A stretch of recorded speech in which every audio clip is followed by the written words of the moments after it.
Olá pessoal, bem-vindos a mais uma entrevista aqui no 10º Fórum do Biogás em São Paulo, uma produção da agência PBR em parceria com a Biogás. A gente está aqui agora para fazer mais uma entrevista, dessa vez com a Heloísa Borges, que é diretora de Petróleo, Gás e Biocombustíveis da empresa de pesquisa energética, a EPE. Tudo bem, Elô? Tudo bom, Gustavo? É um prazer estar aqui, é sempre uma honra falar com a agência PBR.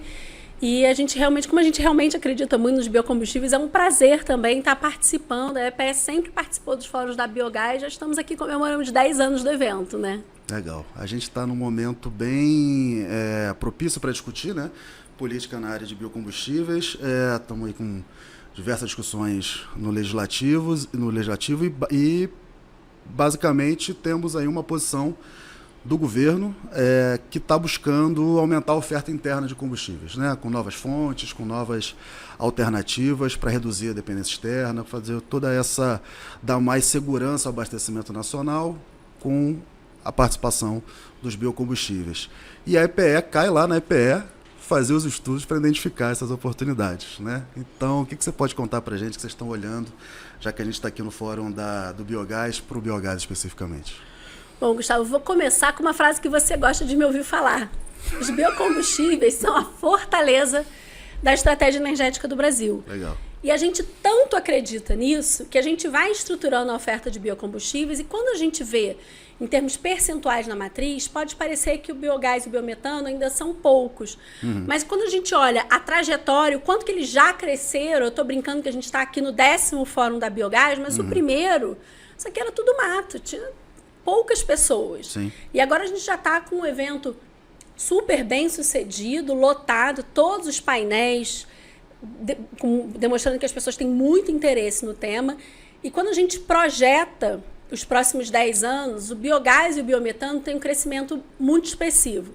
Mas não só naquilo que a gente pode já pensar, logo imaginar, de uso direto, que é a mistura, o uso na substituição do gás natural convencional, uma substituição de GLP. A gente lá na EPE já está olhando e está fazendo o panorama do biometano já para daqui a 10, 15, 20, 30 anos e como que ele ajuda, como que ele tem um papel fundamental na estratégia de transição energética do Brasil. Então, por exemplo, a gente está para lançar ainda esse ano, minha equipe que está aí me vendo, espero que até o final do mês, mas ainda esse ano com certeza. O ano está acabando. O ano está acabando, eu sei, por isso que é esse ano com certeza. A gente está para lançar um caderno que a gente vai trazer o panorama do biometano e onde que estão essas diferentes rotas. A gente fala muito também da aplicação no transporte, mas dessa vez a gente vai trazer o papel do biometano nas diferentes rotas do hidrogênio. O hidrogênio, a partir da biomassa, tem um potencial grande para o Brasil. E o biometano, como a gente faz ali na rota da reforma a vapor, que já é uma rota conhecida de produção de hidrogênio, ele tem uma intensidade de carbono baixa. A gente tem alguns estudos internacionais que indicam que combinando biometano com captura de carbono, a gente consegue ter uma intensidade negativa, então ele passa a ser o hidrogênio de baixo carbono mais vantajoso que tem, mais até do que o hidrogênio da eletrólise, porque ele te traz esse atributo da intensidade de carbono negativa, que faz com que a gente abra espaço, digamos assim, no orçamento de carbono do país para outras soluções. Então, a gente vai trazer esse potencial. A gente já está, no âmbito do combustível do futuro, estudando como que a gente combina isso com as possíveis rotas de produção. Aí depende da rota tecnológica, mas de combustíveis sustentáveis da aviação, também usando o biometano para a produção de hidrogênio e aí embutindo no SAF. HVO também é uma rota, são rotas possíveis, depende da rota tecnológica que for ser adotada. E a gente tem ainda um potencial muito grande de conseguir monetizar e transformar em ativo, em valor, o que hoje é um passivo ambiental, um problema para as várias comunidades no país, que são os resíduos sólidos urbanos, né? Então, a gente ter aí uma estratégia de monetização do resíduo sólido urbano, onde a gente dá uma destinação para aquele passivo ambiental e, ao mesmo tempo, a gente gera valor para a sociedade, é outra rota que a EPE estuda bastante, não por acaso a gente colocou no site uma ferramenta que é de análise de viabilidade econômico-financeira de uso de biometano em frotas de ônibus urbanos, que a gente combina a solução que os municípios precisam dar para o resíduo sólido com o potencial de aproveitamento para o transporte urbano, descarboniza, gera valor para a sociedade. Então, a gente está olhando esses diferentes, como que a gente combina os incentivos para que essas diferentes estratégias de negócio façam sentido. O que me chama a atenção, que eu acho que talvez as pessoas às vezes não tenham essa perspectiva, a gente fica falando assim, combustíveis avançados, combustível do futuro, combustível sustentável de aviação, são tecnologias que são conhecidas, né? São tecnologias dominadas. O biodigestor é uma coisa que já tem o quê? 20, 30 anos. E está faltando fechar a equação econômica aqui no Brasil, né?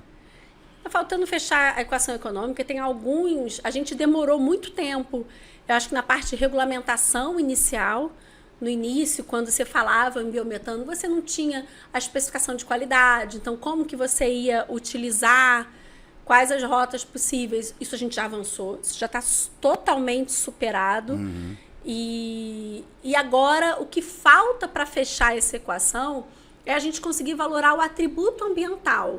O benefício para a sociedade. Em economia existe um termo que chama externalidade positiva. O que é externalidade positiva do ponto de vista da ciência econômica?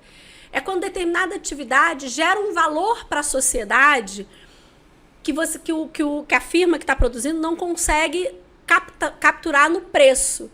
Então, hoje, os biocombustíveis em geral, mas o biometano em particular, ele gera um valor para a sociedade, que é a redução de emissões. Isso num contexto de combate a mudanças climáticas, e no momento onde a gente já está com a mudança climática na sala, né? Ela já está presente nas casas dos dezenas de milhões de brasileiros. Aqui em São Paulo, durante o fórum, aqui em São Paulo, durante o fórum, a gente está sentindo isso na pele. Para quem não sabe, tivemos uma queda de luz, o gerador não dá conta da climatização.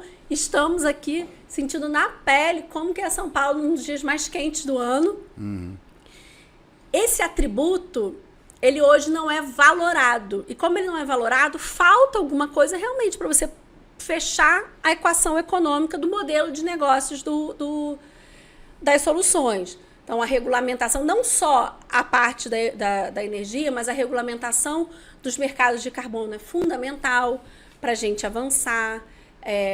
A regulamentação, a gente avançar na certificação do biometano para fins de emissão de CBIOS, por exemplo. E a gente hoje já tem algumas soluções tecnológicas que talvez a gente não tivesse no passado. Tecnologia de blockchain, que facilita a questão toda da certificação.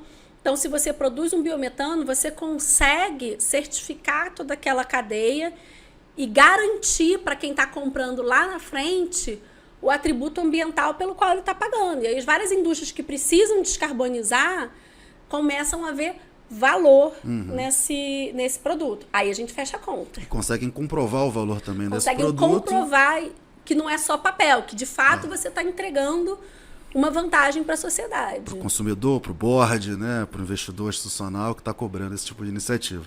Agora, Elo, esse estudo que vocês estão fazendo, então, é para olhar como que você vai conectar, de repente, o biometano com esses produtos nobres que podem vir a partir do hidrogênio. Isso, esse novo olhar, né? Então, é um potencial do biometano, é o panorama do biometano. O potencial decenal a gente já traz no plano decenal de expansão de energia, mas agora a gente está olhando além.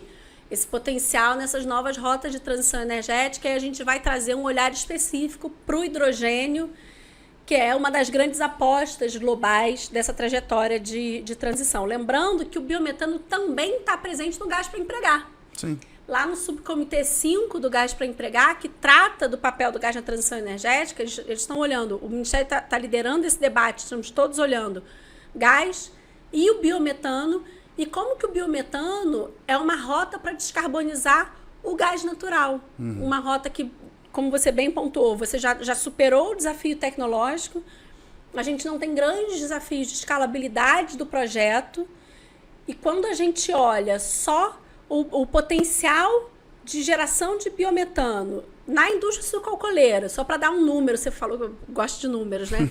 Mas eu acho que eles são importantes para a gente fixar a mensagem. Claro. Quando a gente pega o potencial de biometano na indústria sucroalcooleira só de vinhaça e torta de filtro, esse potencial seria suficiente para a gente substituir 20% da demanda de diesel do agronegócio do país. Assim, é muito um potencial energético que traz esse atributo da descarbonização, fecha a conta para o Brasil. E é o agro que produz e hoje, quer dizer, ou melhor, que consome o diesel, mas que hoje não produz a alternativa, o diesel, de uma forma organizada, de uma forma que consiga fazer a substituição. A gente escuta até, tem alguns casos do agronegócio que descobre que o biometano ele é vantajoso ao ponto de continuar comprando diesel, né? Porque vende o biometano para a rede, continua comprando diesel para a fazenda. Ainda não chegou essa valoração desses atributos que a gente está falando nesse ciclo, 100% nesse ciclo do agronegócio, né? E quando a gente olha na EPS futuro, quando a gente olha estratégias, por exemplo, como o mecanismo de ajuste de carbono na fronteira da Europa, e a gente imagina, esse futuro está muito mais próximo do que a gente imagina. Uhum. Porque para todos os produtos, daqui a pelo menos até o final da década, mas muito possivelmente agora já na metade da década, a gente vai começar a ter que medir o atributo de intensidade de carbono. E na hora que isso começa a aparecer, os clientes das indústrias nacionais começam a exigir essa redução da pegada de carbono no seu ciclo. A gente vê as empresas e a gente vê o Google, a Apple, todo mundo falando em redução de meta, né? 30% de redução de emissões, 35% no escopo 1 e 2. O que significa? Significa que todo mundo que de alguma forma fabrica algum componente que entra nessa conta precisa também fazer a sua parte de descarbonização. Os produtos brasileiros que começam a... que podem se não se prepararem, podem começar a ter dificuldade para acessar alguns mercados. Esse que é o papel da EPE, mostrar esse modelo de negócio e descobrir o que falta ali para a gente virar essa chave. E, ao mesmo tempo, a vantagem que a gente tem de já entrar nessa linha, nessa pista expressa pintada de verde, né, que está surgindo cada vez mais na economia global, e aproveitar essas vantagens. Exatamente, até porque o Brasil tem tudo para aproveitar. Pessoal, conversamos aqui com a Heloísa Borges, diretora da empresa de pesquisa energética, direto do 10º Fórum do Biogás, em São Paulo. Obrigado e até a próxima. Obrigado, Elô.